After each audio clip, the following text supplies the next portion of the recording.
Kita hanya perlu berkelana menyusuri tempat sunyi di mana keramaian tak lagi terlihat dari pandangan mata.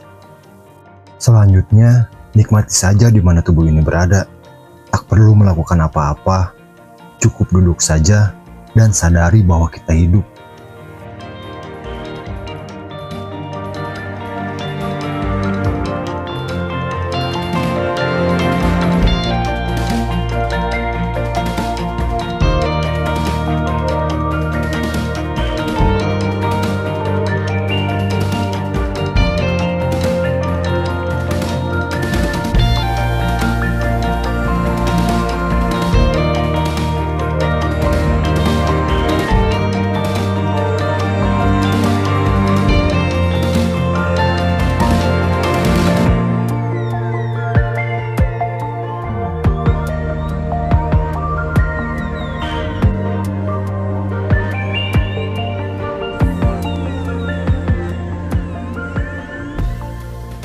Halo Sobat Bapalam, selamat pagi. Sekarang saya Mang Ikiu sama Mamang Bule berdua rencana mau mendaki ke Gunung Lawu di Cito.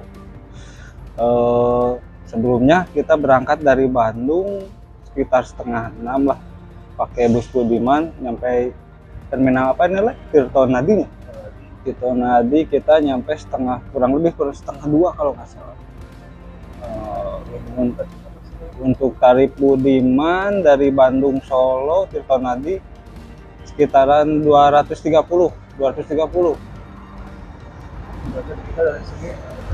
Dari sini kita akan berangkat ke terminal Karangpandan. Karangpandan itu untuk tarifnya sekitar 15.000 lah.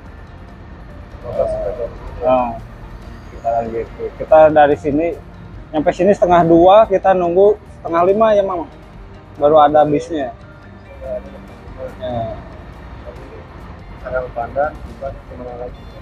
Dari Karangpandan kita naik bis lagi teman-teman. Berarti kita berapa kali naik bis? Dari Bandung, Tirto Nadi ke Karangpandan, Argoyoso. Nanti naik ojek ke base camp. Tak ada keramaian yang terlihat di terminal Tirto Nadi saat ini. Riuhnya kota seakan ikut tertidur bersama dekapan malam. Sunyi yang begitu mendalam membuat mata ini ingin terpejam. Namun raga harus tetap dipaksa terjaga hingga pagi menjelang. Selepas azan subuh dan kemudian berdialog dengan Tuhan, perlahan keramaian mulai terlihat di sekitar terminal. Langit yang awalnya hitam, kini mulai berwarna jingga. Seruan dari berbagai sopir bus mulai terdengar lantang menawarkan kepada setiap penumpang, berharap dapat menumpang untuk mendapatkan sedikit uang.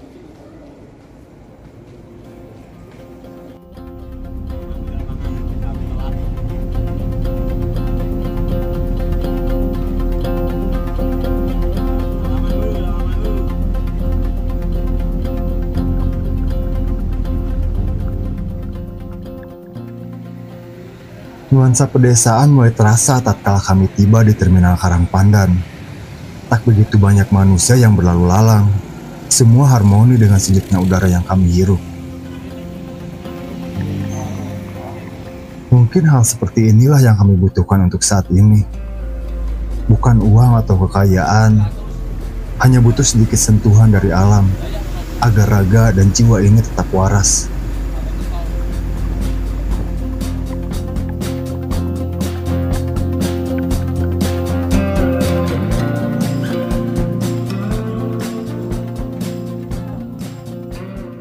Sebelum mentari benar-benar meninggi, langkah kecil pun harus segera kami mulai. Tak peduli lelah yang masih menyelimuti tubuh, atau kantuk yang akan menyerang di setiap langkah, kami harus siap untuk segalanya. Jarak yang tidak begitu jauh, serta pemandangan di sekitar, dan Candi Cetho yang terpampang di depan mata, membuat langkah ini tidak terasa berat. Dipajang sini dari sini ke Sewu. Biasanya penaikan berapa jam? Estimasi waktu sini sampai ke sana area camp itu 8-9 jam. 8 sampai 9 jam. Ya. Ada camp camp terakhir Pak Angga. ke pengaman. Ada camp kedua pertama di pos 3 ya Mas. Pos 3 Ya, rekam pertama. rekam pertama. Nah, di sini juga satu-satunya sumber mata air pos 3.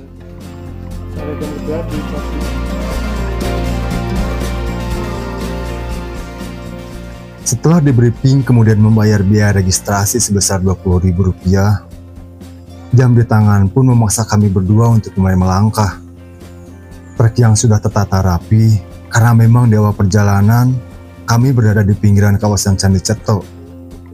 Hingga akhirnya menjauh dari keramaian, dan tiba di Candi Ketek, dengan suasana trek yang sudah berubah sepenuhnya.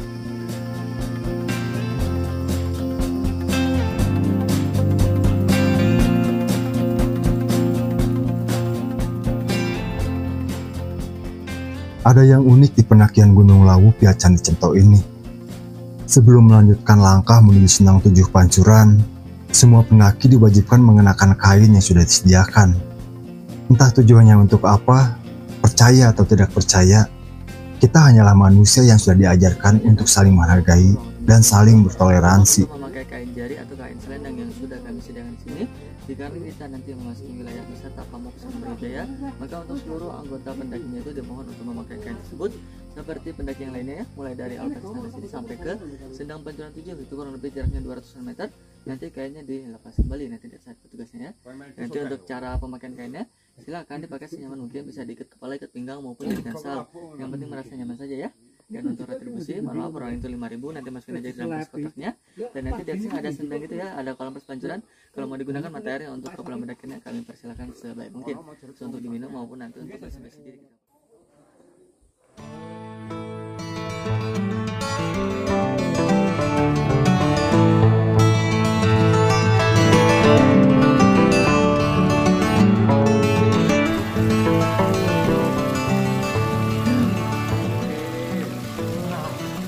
Cukup lama kami berdua beristirahat di Senang Tujuh Pancuran, hingga tersadarkan oleh waktu bahwa kaki ini harus melangkah kembali menyusuri jalan setapak. Trek menuju pos 1 memang tidak terlalu menanjak, namun sisa guyuran hujan semalam membuat tanah menjadi basah dan licin untuk dipijak. Sebelum tiba di pos 1, kami sudah melewati 2 warung. Warung pertama bersebelahan dengan Sendang Tujuh Pancuran, dan warung kedua di dataran luas sebelum pos 1. Bahkan kami berdua salah mengira warung tersebut sebagai pos 1. Nyatanya butuh beberapa menit lagi untuk tiba di pos 1. Jadi tadi kita berangkat dari base camp itu jam 8.49. Terus tadi nyampe warung yang di bawah itu nggak tahu base camp, nggak tahu pos 1.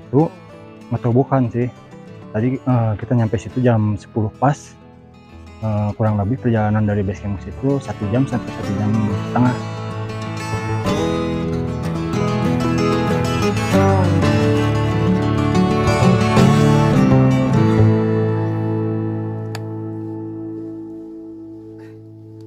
Jadi biar suasana Jawanya itu dapat, makanya udutnya langsap susup. Barusan kayaknya istirahatnya kelamaan, emang tadi setengah jaman lah istirahat di situ di pos 1. Pos 1 tuh di bawah. Nah, ini pos 1. Ternyata yang warung tadi bukan pos 1, itu warung biasa. Tadi nyampe ke sini jam 10.26-an lah, setengah 11 berarti. Sekarang nih jam 11, berarti setengah jam. Kita harus buru-buru. Ayo bang.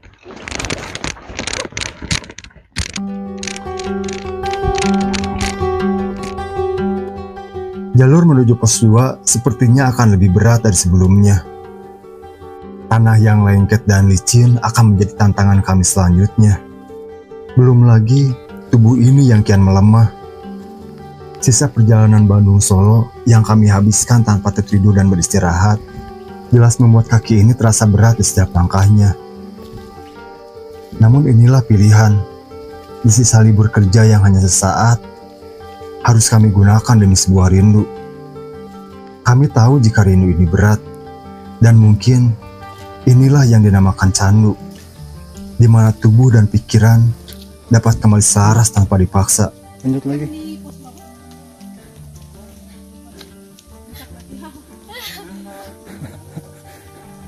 Atau di ini mana yang di dekat kawah itu. Yang di dekat kawah puncak udah ya. Udah. Saya ki Mas. Disaranin jangan pakai sendal. Kenapa? Belesak-belesak. Jeblok Mas. Wow.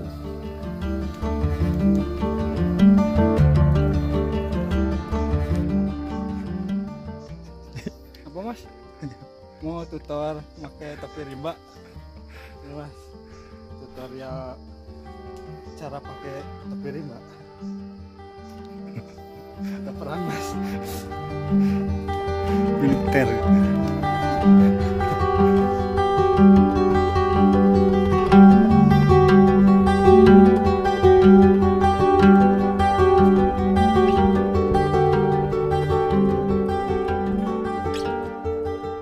Matahari kian meredup.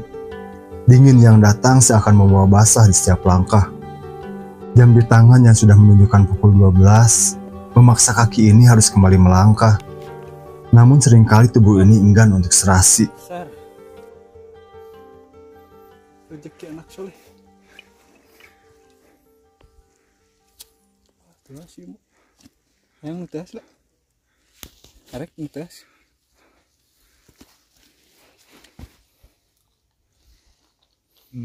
Gor, buah apa itu namanya? Beri-beri. Bukan si Berry. Itu masih berak.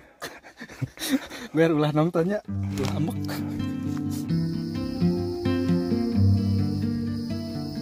Di perjalanan menuju pos 3, trek yang kami lalui semakin licin.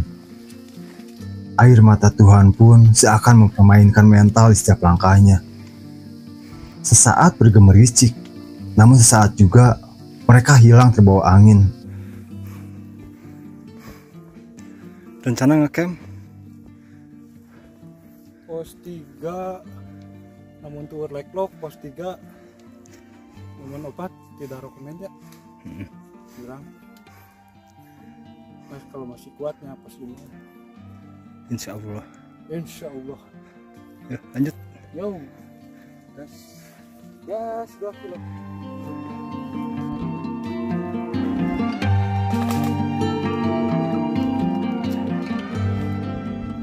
Aduh.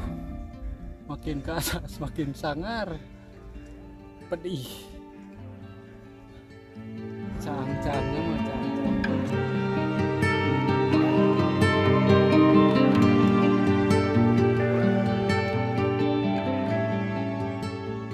Sekitar pukul 14.25 menit, pos 3 mulai terlihat di depan mata kami. Tubuh yang sudah tak sanggup untuk melangkah, lebih memilih berkemah di area pos 3. Niat hati ingin menikmati secangkir kopi di penghujung senja.